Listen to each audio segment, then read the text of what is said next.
네, 오늘 우리가 나눌 하나님의 말씀은 신약 성경에 있는 로마서를 보도록 하겠습니다. 로마서, 롬자를 찾으시면 됩니다. 사도행전 바로 다음에 있지요.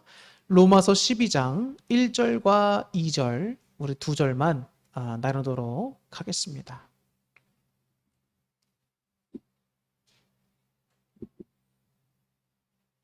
네, 제가 읽어드리겠습니다. 그러므로 형제들아, 내가 하나님의 모든 자비하심으로 너희를 권하노니 너희 몸을 하나님이 기뻐하시는 거룩한 산 제물로 드리라. 이는 너희가 드릴 영적 예배니라. 너희는 이 세대를 본받지 말고 오직 마음을 새롭게 함으로 변화를 받아 하나님의 선하시고 기뻐하시고 온전하신 뜻이 무엇인지 분별하도록 하라. 아멘. 네, 여러분 주님의 이름으로 환영합니다. 우리 양 옆에 계신 분들과 인사 한번 나눠볼까요? 주님의 이름으로 사랑합니다. 네, 환영합니다. 네, 감사합니다. 오늘은 무엇이 바뀌어야 할까요? 라는 제목으로 오늘 본문을 통하여 여러분에게 말씀을 전하려고 합니다. 제가 유튜브 방송을 하나 본 적이 있는데 그 유튜브 방송 가운데 나온 내용이 주제가 참 흥미로웠습니다. 유럽의 교회는 왜 쇠퇴하고 있는가라고 하는 제목이었어요. 그래서 그 내용으로 조사한 내용들이 막 나오게 됩니다. 지금 유럽에 있는 교회는 여러분들 많이 들어보셔서 알겠지만 굉장히 심각합니다. 유럽에 있는 교회들이 500년 된 것들은 교회가 오래됐다고 쳐주지도 않아요. 워낙 고풍스럽고 역사가 깊고 한 교회들이 너무나 많기 때문에 아예 국가에서 이제 문화재처럼 지정해서 보호해주는 교회들이 굉장히 많습니다. 그런데 500년 된 교회라고 한다면 우리나라 치면 굉장히 오래된 교회지만 유럽에서 500년 된 교회는 교회로도 안 쳐줄 정도로 젊은 교회라고 속하는 겁니다. 그런데 얼마나 많은 교회들이 얼마나 많은 기독교 인구가 있던 곳입니까, 유럽이. 유럽 사람은 기독교인이다라고 하는 말이 있을 정도였었어요. 그런데 지금 그 많은 교회들이 유지도 안 되고 보수도 안 됩니다. 왜일까요? 성도들이 교회를 다 떠난 거예요. 성당도 텅텅 비어나가고 교회도 텅텅 비어나가고 난립니다. 그래서 오죽하면 이 교회나 성당이 유지가 안 되니까 술집에 팔기도 하고 나이트클럽에 팔기도 하고 스트릿바에 팔기도 하고 난리도 아니에요. 음식점에 팔기도 하고 다양하게 팔려나갑니다. 교회들이. 그 모습이 여러분 그렇게 된 지가 이미 꽤 됐어요. 그 왜 그런 현상이 발생하는가? 원인을 조사했을 때 첫 번째 세 가지 원인이 있었는데 첫 번째 원인이 뭐였냐면 객관적 사실입니다. 인구가 감소했어요. 인구 감소. 과거에는 전쟁이 굉장히 많았고 또 아이들을 굉장히 많이 낳았습니다. 사람들이 많이 죽기도 했지만 그만큼 많이 낳기 때문에 인구수가 또 많이 유지가 되고 또 삶의 질이 향상되고 음식 문제가 해결되면서 식량 문제가 많이 해결되면서 인구수가 급격히 늘어났던 때가 있습니다. 그러나 지금은 여러분 어떻습니까? 한 사람이 자녀를 한 명도 잘 안 낳으려는 경향이 굉장히 많아요. 그래서 유럽에도 인구수가 줄고 있다는 문제가 있고 또 이제 가정이 해체되는 문제가 있습니다. 우리 어렸을 때만 해도 여러분 가족들이 다 손잡고 교회 가던 모습들이 너무나 많았어요. 주일날만 되면 사람들이 가족끼리 함께 교회 가느라고 아빠는 한쪽 손에 성경책을 끼고 엄마는 아이들을 두 손에 잡고 가방을 여기다 끼고 가는 모습들이 굉장히 많이 봤다고요. 근데 지금은 가정이 많이 해체됐습니다. 그래서 그런 모습들을 이제는 찾아보기가 굉장히 힘들어요. 사람들이 교회를 가는데도 저 사람이 정말 교인인지도 모르겠고 그렇습니다. 코로나가 오고 나서는 더 심해졌죠. 인구수의 감소와 가정 해체가 큰 문제로 대두됐고 두 번째 문제는 뭐냐? 목회자의 영적 타락입니다. 성직자들의 영적 타락. 여러분들 뉴스 가끔 보시면 모든 교회 목사님이 다 그런 건 아니지만 일부 목사님들이 성적으로 타락한 뭐 문제라든지 또 여러 가지 돈과 관련된 문제라든지 다양한 문제들 가운데 세상 매스컴에 알려집니다. 그러면 사람들이나 성도들이 그 영적 지도자의 타락의 모습을 볼 때 어떤 모습을 보겠습니까? 야, 교회라는 곳이 믿을 만한 곳이 못 되는구나. 야, 뭐 신부도 저러고 목사도 저러는데 뭐 우리가 갈 필요가 있겠나? 이렇게 된다는 거예요. 그런 문제가 또 있는 겁니다. 그 뭐 여러저런 문제가 또 많이 있겠지만 제 마음속에 참 깊이 있게 와닿았던 문제가 바로 이 영적 타락의 문제였어요. 영적 리더들만 영적 타락인 거냐? 그렇지도 않죠. 우리 성도님들도 영적 타락의 부분이 굉장히 많습니다. 서로 너 잘못했다 이거 아니라 정말 이 시대를 살아가는 우리 믿는 그리스도인들이 어떤 모습으로 살아가고 있는가 정말 살펴봐야 돼요. 정말 살펴봐야 된다. 로마서에서 바울이 하는 중요한 메시지가 있습니다. 처음에 시작하는 부분에서 이제 11장까지는 대부분 이신득의에 대해서 얘기합니다. 믿음으로 말미암아 의롭다 하심을 받았다. 우리가 어떤 뭘 잘해서가 아니고 우리가 하나님께 뭘 많이 드려서가 아니라 너희가 예수 그리스도를 믿는 거 그거 하나만 주님께서 보시고 너희들을 의롭다라고 인정해 주신다는 거예요. 그래서 우리가 예수 그리스도의 이름을 믿고 주님을 믿고 회개하고 나아가면 주님께서 우리의 모든 죄들을 다 덮어주시고 없는 것으로 간과하여 주신다는 거예요. 그래서 우리가 믿음으로 말미암아 의롭게 됐다. 이게 로마서 1장부터 12장까지 큰 주제의 내용입니다.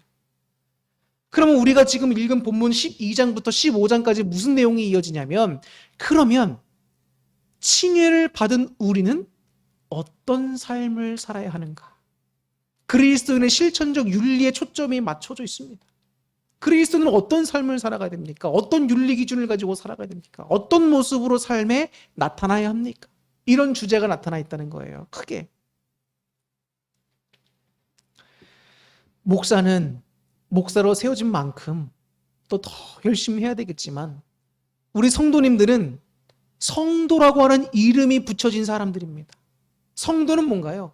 거룩한 하나님의 사람이라는 거예요. 거룩한 사람. 거룩하다. 거룩하다고 하는 것은 무슨 의미가 있죠? 구별되어졌다는 겁니다. 구별되어졌다. 하나님을 안 믿는 속된 세상 사람들과 구별된 거룩한 하나님의 백성. 그런 의미가 담겨 있어요. 이 성도라고 하는 말, 성스럽다고 하는 말을 천주교에서는 세인트라고 붙입니다. 성인이라고 부르죠. 성인. 천주교에서 여러분 성인이 되는 건 쉬운 일이 아닙니다.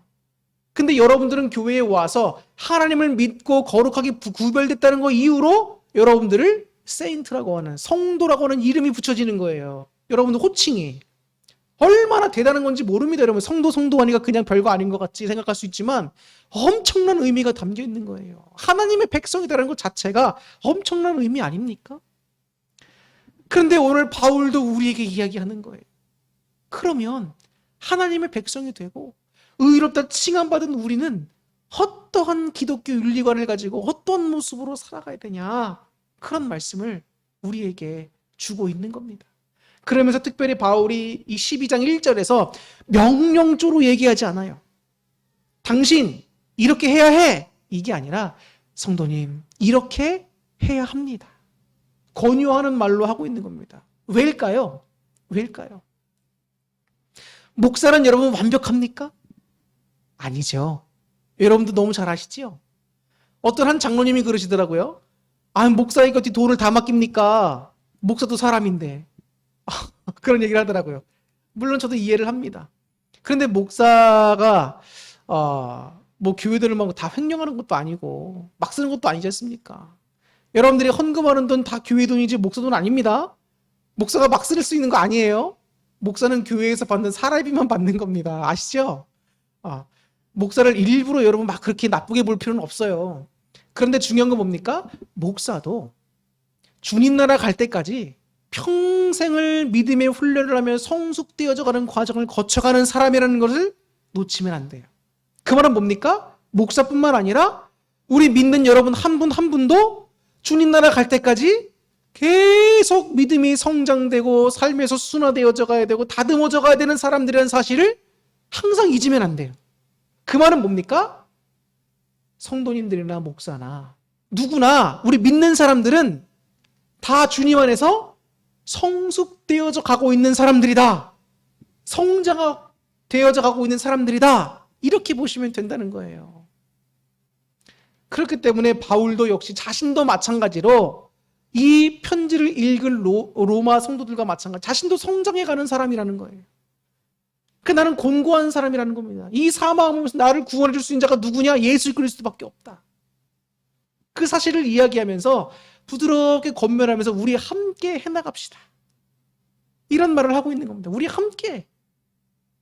나 혼자서 다 해나가야 한다면 여러분 쉽게 지칠 수 있습니다.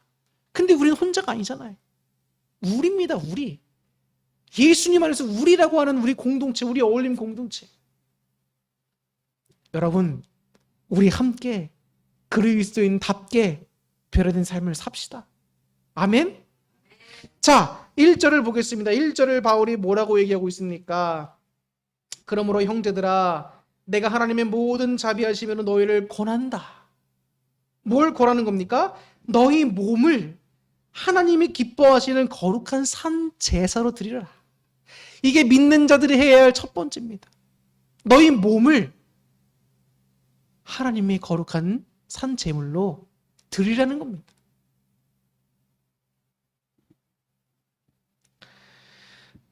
여러분, 몸이라고 하는 말이 뭡니까? 몸이라고 하는 말은 우리 그냥 이 겉에 있는 껍데기인 육신 몸 이 자체만 말하는 게 아니에요.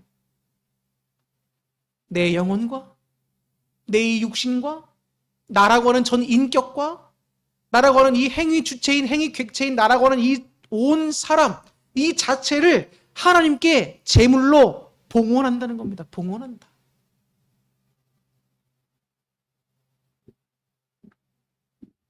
그래서 헬라어 말로 우리의 이 몸을 소마라고 표현합니다. 소마.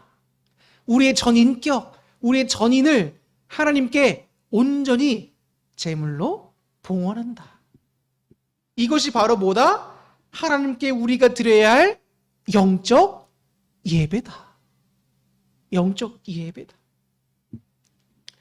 자, 영적 예배다 해서 여기서 영적이라는 말이 있습니다. 바로 헬라어로 로기켄이라고 하는 말이에요. 로기켄. 이것은 무슨 의미가 있느냐? 이성적, 합리적이라는 말이 있습니다. 우리가 주님께 드려야 할 마땅할 영적 예배, 합당한 예배, 바른 예배가 뭐냐? 우리의 전인을, 우리의 전 인격인 이 몸을 하나님께 온전히 제물로 봉헌하는 것이야말로 합리적인, 영적인, 바른 예배다. 그래서 여러분, 우리가 예배를 드릴 때 항상 목사들이 하는 말이 있지요. 형식적으로 예배 나오시면 안 됩니다. 껍데기뿐인 믿음을 갖고 있으면 안 됩니다. 그 이야기가 바로 이 말인 거예요. 우리의 몸만 드린다고 해서 내가 내 몸만 예배당에 와 있고 내 마음은 딴 데 가 있고 이러면 안 된다는 겁니다. 내 마음이 오늘 이 시간 내 모든 것이 주님께 나를 드린다 라는 마음으로 와 있어서 예배를 드려야 하는 거예요. 드려야 한다는 거. 드린다는 거는 뭡니까? 나의 모든 것을 다 주님께 내 소유가 아니라 이 모든 것을 다 주님의 소유로 다 바친다는 거예요. 드린다는 겁니다. 나의 어떤 능력이라든지 나의 재물이라든지 나의 어떤 이 마음속에 있는 어떤 꿈이라든지 그 모든 것들을 다 주님께 드린다는 거예요. 드린다. 칭의를 은혜를 입은 우리는 사실 우리가 우리 게 아니라는 것을 인정하는 사람들인 거예요. 왜인 겁니까? 여러분, 나는 내 게 아니에요. 이 사실을 분명히 아셔야 됩니다, 여러분. 여러분은 여러분 게 아닙니다. 하나님의 백성이에요. 하나님의 소유된 사람들입니다.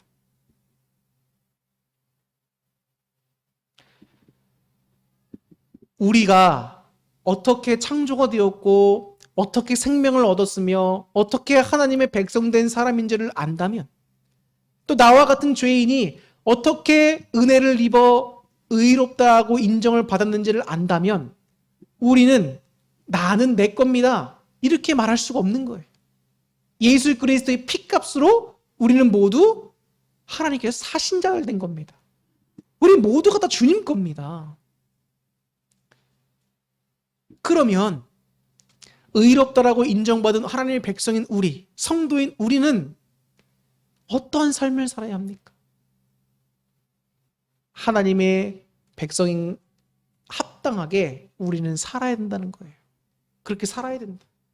그러니까 너희 몸을 주님께 드려라. 네 맘대로 하려고 하지 말고, 네 뜻대로만 하려고 하지 말고, 오늘 주님께서 우리에게 준 뜻이 무엇인지를 분명히 깨닫고 그 말씀대로 행할 수 있는 자가 되어야 돼요. 삶의 예배라는 말이 그래서 여기서 나오는 겁니다. 삶의 예배. 우리가 주님께 몸을 드렸어요. 나는 내게 아니라 내 몸은 주님 겁니다라고 드렸습니다. 근데 자꾸 내 뜻대로 살아요. 내 삶의 중심이 납니다. 내 안의 중심이 나예요. 그럼 어떤 겁니까? 참다운 그리스도인이라고 할 수가 없는 겁니다. 참다운 그리스도인. 여러분 혹시 그 버거형이라고 하는 그 닉네임으로 유명한 연예인 아십니까? 말죽거리 전호사에서 이제 좀 이렇게 싸우고 막 그런 역할로 이렇게 투박하게 생긴 영화 배우가 있어요. 근데 그 사람이 기독교인인데 믿음이 그렇게 좋은 것 같지는 않습니다. 왜냐면 이 사람이 그 룸사롱 같은 데는가 정확히 모르겠어, 안 가봐서. 그런데 그 방을 잡고 여자들이랑 노는 그런 술집이 있더라고요. 근데 거기 갔는데 세상에 그 룸사롱에서 목사가 있는 거예요. 자기가 아는 목사가. 그래서 그 다음부터 이 사람이 신뢰를 안 한대요. 그 얘기를 듣고 제가 가슴이 얼마나 아팠는지 모릅니다. 정말 속상했어. 정말 하나님의 백성이 맞는가? 오늘 우리의 마음 중심에는 뭐가 담겨 있는가?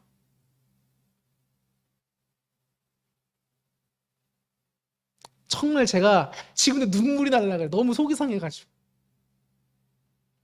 그 사람이 잘못했다, 그 목사가 잘못했다, 뭐 이걸 떠나서 오늘 나와 우리는 마음속에 뭘 품고 살아갈까? 정말 속상하더라고요. 제가 제 모습을 봐도 속상한 게 많더라고요. 그럼에도 하나님께서는 우리를 사랑한다 하시고 회개하라 하시고 돌아오라 하시고 기회를 주시니까 얼마나 감사한지 몰라요, 여러분. 주님의 은혜는 시간이 흐르고 깨달으면 깨달을수록 영적으로 내 믿음이 성장하면 성장할수록 너무너무 감사할 수밖에 없어요. 정말입니다.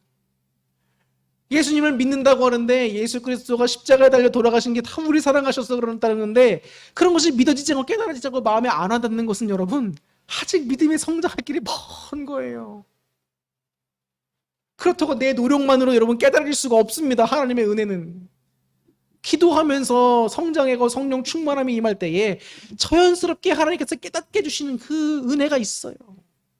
머리로는 알지만 마음속으로 와닿는 게 필요한데 많은 성도들이나 우리 어린 사람들이 신앙인들이 이 마음까지 잘 안 와닿는 경우가 많아요. 그래서 교회에 발만남 갔다가 그냥 나가고 나도 교회 다녀봤는데 아니더라 이런 거 많고 교회 다니면서 우리 함께 성장해 가야 되는 사람들인데 저 성도는 저러더라, 교회에 사랑이 없더라, 목사가 저러더라, 아무 권사가 저러더라, 장로가 저러더라. 그럼 자기는 남 볼 필요 없어요. 여러분, 신앙은 나와 주님과 1대1인 겁니다. 1대1. 천국 갈 때 나는 저 훌륭한 목사 밑에 있던 성도입니다. 그럼 그 사람에게 천국행 티켓 줍니까? 아니에요, 여러분. 내 딸이, 내 자녀가 나를 위해서 기도하고 내가 천국 가는 겁니까? 아니에요, 여러분. 내가 잘해야 돼, 내가. 본인 스스로가 하나님 말씀을 잘 믿고 따라야 된다고요. 저 성도가 저러니까 교회 안 갈 겁니다. 하나님 안 믿을 겁니다. 이거는 여러분 그냥 본인이 교회 다니기 싫은 거야. 우리 솔직해집시다, 여러분. 사람 보지 마세요. 하나님 앞에 내가 어떤지를 봐야지. 정말이에요. 요즘 같은 시대에 정말 사람들이 그리스도인들이라고 해서 뭐라고 표현합니까? 예전에는 교회 다닌다고 하면 여러분 우리를 바라보는 눈빛이 선했어요. 근데 지금은 어떤가요, 여러분? 정말 냉담합니다. 어떤 분들은 욕해요. 그냥 대놓고 와서 욕합니다. 그냥. 내가 뭘 잘못했나? 전도로 왔는데 그냥 욕해요. 만나면. 막 다짜고짜 싸웁니다. 황당할 때가 있지요. 여러분들의 삶을 살면서 혹시 동일한 문제를 계속 반복되면서 부딪히면서 겪은 적 없습니까? 예를 들면 인간관계에서 항상 이런 것 때문에 관계가 틀어져. 혹은 항상 이런 것 때문에 내가 자꾸 화가 나고 짜증이 나고 내 삶이 엉망이 돼. 여러분 막 이런 거 경험해보지 않았나요? 지긋지긋한데 계속 반복적으로 내 삶에 와요. 이거는 여러분 하나님의 은혜예요. 왜 은혜인 줄 아십니까? 그런 상황을 자꾸 맞닥뜨리게 하면서 내 삶의 문제를 변화시켜 나가는 거예요. 나를 변화시키려는 하나님의 역사, 하나님의 운행하심이라고, 하나님의 섭리라고 여러분. 신앙생활을 해나가는데 동일한 문제 때문에 내가 계속 힘들어. 신앙인들이고 3일 힘들어요. 하나님이 여러분들을 기도를 듣고 여러분들의 삶을 변화시키는 과정이에요. 근데 자꾸 내가 내 뜻대로만 하려고 그러고 내 짜증내는 대로 내 교만한 마음대로 막 행하려고 내 화나는 마음대로 막 하려고 하면 하나님의 훈련이 또 처음으로 돌아가는 거야. 또 처음으로. 그래? 다시 시작. 똑같은 문제가 또 오는 겁니다. 근데 또 내 마음대로 할 거예요. 그래? 다시 시작. 그러면 그 인생은 신앙생활을 하면서 계속 힘들다 끝나는 거예요. 힘들다 끝나는 거. 어떤 문제가 왔습니다. 똑같은 문제 또 왔어요. 근데 내가 이번에는 내 뜻대로 하지 않고 정말 목사님 얘기 듣고 내가 정말 하나님 한번 믿어보고 하나님 뜻대로 한번 해보리라. 그러면 하나님께서 오케이 통과. 그러는 거예요 여러분. 신앙이 정말요 여러분. 그 거짓말 아닙니다.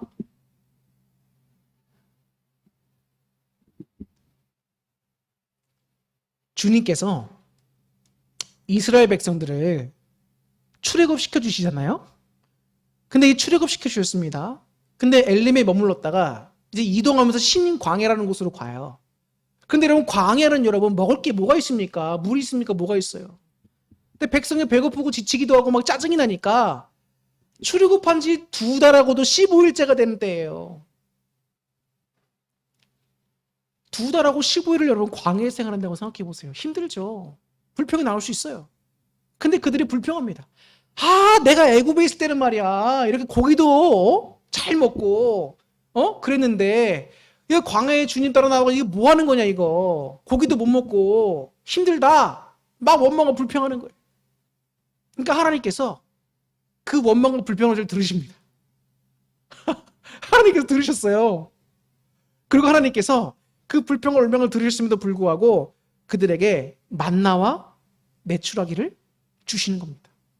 메추라기를 통해서 고기를 공급하시고 만나를 통해서 가나안 땅 들어가기까지 음식이 부족하지 않고 풍족하게 먹을 수 있도록 하나님께서 주십니다. 은혜의 하나님이죠. 근데 하나님은 주시면서 이런 말씀을 하세요. 저 이스라엘 백성들이 나에게 원망하는 소리를 내가 다 들었다. 그럼 내가 만나 메추라기를 줄 텐데 저들이 내 말을 듣고 순종하는지 안 하는지 내가 시험하리라. 시험하리라. 너희가 6일 동안에는 만나를 거두러 나가지만 7일째 되는 안식일 때는 밖에 나가지 말고 만나를 주우러 나가지 말고 6일째 되는 날 너희가 갑절 2배나 되는 만나를 주워와서 안식일에는 그냥 그걸 먹고 쉬어라. 근데 이스라엘 백성들이 어떻게 했을까요? 그 말을 따랐을까요? 안 따랐을까요? 안 따랐어요. 하나님의 명령을 어깁니다. 주님의 시험을 통과했을까요? 못 통과했을까요? 통과하지 못했어요. 그러다 나중에 광야를 40년 동안 뺑글뺑글 돌다가 1세대는 다 죽고 2세대가 들어가는 거 아닙니까? 2세대도 왜 같이 뺑글뺑글 40년 동안 광야를 돌았어요? 그들도 훈련시키시는 거예요. 훈련시키시는 거. 하나님의 역사와 너희를 구원한 사실을 기억하고 하나님 말씀에 순종하라. 불순종한 1세대들은 부모 세대들은 다 광야에서 죽었습니다. 지금은 여러분 변화돼야 될 때예요. 우리의 모습이, 신앙의 모습이, 삶의 모습이 누구의 뜻대로? 하나님의 뜻대로. 그게 바로 기독교인의, 그리스도인의 윤리가 되는 거예요. 기본이 되는, 기준이 되는 겁니다. 기준. 그래서 바이블이에요. 성서, 성경 기준이 된다. 우리 삶의 표준이 된다. 캐논, 정경.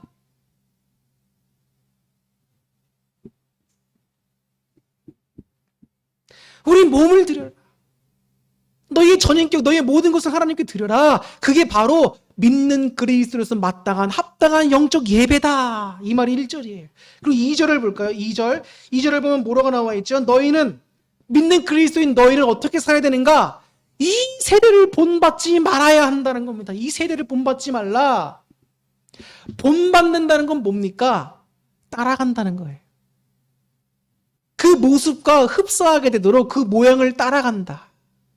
이런 말이 있어요. 의미가 있는 겁니다. 그런데 바울이 말하죠? 그러나 너희는 그 악한 세대를 모양도 본받지 말고 사상도 본받지 말고 따라가지 마라. 그렇게 말하고 있는 거예요. 그래서 이 악한 세대를 본받지 말라, 이것을 원문의 뉘앙스를 살려서 다시 번역하면 이런 말이 됩니다. 그리고 너희는 계속 이 세상과 같은 모양이 되지 말라. 또는 너희는 자기 자신을 이 세상과 동일시하지 말라. 세상 사람들은 여러분, 세상에 있는 학문을 가지고 연구한 과학을 가지고 와서 이야기합니다. 근데 우리는 뭘 갖고 이야기하죠? 하나님의 말씀인 성경 말씀을 가지고 이야기합니다. 그럼 세상은 뭐라고 얘기합니까? 촌스럽네, 무식하네, 이런 얘기해요. 이런 얘기. 그 대표적인 게 여러분 동성애 관련된 부분인 거예요. 여러분, 동성애 여러분 세계적으로 물음의 그 흐름이 동성애를 그냥 인정하도록 하는 겁니다. 유럽에는 많은 국가들이 법적으로 제정하잖아요. 허용하잖아요. 드라마, 미국 드라마, 우리나라 드라마 볼 때마다 동성애적인 요소를 다 집어넣는 경우가 얼마나 많은지 몰라요, 여러분. 남자와 남자가 뽀뽀하고 여자가 여자가 뽀뽀하고 성관계 맺고. 저는 아무리 봐도 그게 익숙해지지가 않아요. 혐오스럽습니다. 과학적 근거로 여러분, 사람 중에 일부 아주 극소수가 동성애적인 요소를 갖고 태어난다고 합니다. 근데 그게 거짓으로 밝혀졌잖아요. 과학으로 또 밝혀냈잖아. 사람이 여러분, 남자가 남자를, 여자가 여자를 사랑하고 하는 건 여러분 문제가 되는 거예요. 비정상적인 겁니다. 자기 육체의 정욕에 이끌려 하는 거예요. 이건 치료받아야 될 상황인 겁니다. 근데 세상은 여러분 그게 맞는 거래. 이걸 틀렸다고 생각하는 사람들, 너희가 잘못된 거라는 거예요. 비정상적인 사회 아닙니까? 학문 아닙니까? 생각 아닙니까? 사상 아닙니까? 성경에서도 동성애는 나쁜 것으로, 잘못된 것으로 나와요. 그럼 그 성경 얘기를 갖고 얘기를 하면 너는 촌스럽고 무식하고 시대에 뒤떨어진 사람이라고 세상에서 프레임 씌워가지고 공격합니다. 그러나 그럼에도 불구하고 믿는 우리들은 악한 세대를 본받으면 돼야 안 돼요? 안 돼요. 내 생각을 얘기하는 것도 아닙니다. 뭘 갖고 얘기해야 돼? 우리는 성경, 하나님 말씀을 가지고 따라가고 말씀을 가지고 얘기해야 되는 사람들이에요. 아무리 세상에서 학문적으로 동성애 얘기가 뭐가 맞다가 해도 아니에요. 성경이 하나님이 맞는 겁니다. 상대방들이 인정하지 않아요. 그래도 우리는 하나님 말씀 따라가야 돼요. 그게 그리스도의 삶의 윤리인 겁니다, 여러분. 본받는다. 모양이라고 하는 말이 있습니다. 외형이라고 하는 말이 있어요. 그게 스케마라고 하는 헬라어입니다. 근데 그 스케마라고 하는 헬라어 그 모형, 이 말은 여러분 시간에 따라서 사람이 노화되면 모습이 바뀌잖아요. 그 의미가 담겨 있어요. 세상은 그와 같이 바뀌어져 나간다. 근데 너희는 그런 것들을 본받지 말라. 그러면서 뭐라고 나와 있습니까? 또 이어지는 말씀에 오직 마음을 새롭게 함으로 변화를 받으라는 거예요. 새롭게 하다. 새롭게 하다라고 하는 말도 여러분 본질적으로 새로워진다는 말이 있습니다. 이 헬라어 원어를 보면 본질적으로 우리 본질이 새로워진다는 거예요. 우리의 본질이 새로워지려면 어떻게 해야 하는가? 마음을 새롭게. 우리의 마음이 새롭게 갱신되어야 된다는 거예요. 갱신, 새로워져야 된다. 우리 마음이 새로워져야 된다. 그래서 여러분, 처음에도 여러분들 말씀드렸지만 예배 올 때 우리 마음이 어떻습니까? 물어본 거예요. 점검해 보라고. 우리 마음이 뭘로 채워져 있습니까? 내 마음이 새로워져야 우리 삶의 모습이 변화될 수 있고, 내 마음이 새로워져야 세대를 본받지 않을 수 있고, 내 마음이 새로워져야 내 전인을 하나님께 헌물로 봉헌할 수가 있는 거예요. 내 마음이 새로워지지 않는데 뭐가 바뀌어야 되냐고. 정말 우리가 바뀌어야 될 거. 우리 마음이 바뀌어야 돼. 마음이 안 바뀌고 맨날 내 뜻대로, 내 교만한 대로, 내 완악한 대로 산다? 그럼 그 잘못된 거 하나님께서 바꾸시려고 계속 상황을 계속 똑같은 걸 주시는 거, 계속 똑같은 거. 신앙의 성장과 재미를 느끼고 하나님과 영적 깊은 교통이 있으려면 여러분 이 시험을 이기셔야 돼요. 마음이 새롭게 되면 어떻게 됩니까? 하나님의 도우심을 입어야 돼요, 여러분. 내 마음대로 안 돼요. 내가 마음 먹었다. 내가 마음 먹으면 안 되는 게 어딨냐? 안 됩니다, 여러분. 이거는 하나님의 성령님의 도우심을 힘입어야 돼요. 그래서 우리가 기도할 때 뭘 구해야 하는가? 성령님, 제 마음을 새롭게 하여 주옵소서.